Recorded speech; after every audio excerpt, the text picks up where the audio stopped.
একটা অভিযোগ করতে পারেন যে আমাকে জোর করে বেদখল করা হয়েছে জমি থেকে।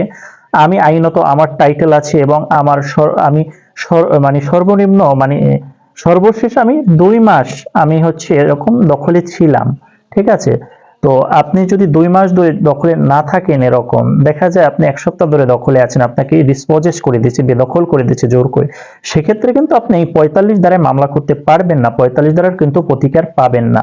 আপনাকে অবশ্যই এখানে প্রমাণ করতে হবে যে আপনি মিনিমাম হচ্ছে আপনি সর্বশেষ 2 মাস ধরে আপনি দখলে ছিলেন। যখনই আপনি 2 মাস ধরে দখলে থাকবেন, তো এক্ষেত্রে যারা আপনাকে জোর করে আপনার বেদখল করেছে গায়ের জোরে, ক্ষমতার জোরে, সেক্ষেত্রে আপনি ডিস্ট্রিক্ট ম্যাজিস্ট্রেটের কাছে, মানে হচ্ছে অ্যাডিশনাল ডিস্ট্রিক্ট ম্যাজিস্ট্রেট যিনি, এডিএম কোর্ট যেটা, তো বিজ্ঞ ওনার কাছে হচ্ছে আপনি একটা অভিযোগ দায়ের করতে পারেন লিখিতভাবে। তো ওনার কাছে অভিযোগ দায়ের করলে কি হবে, তখন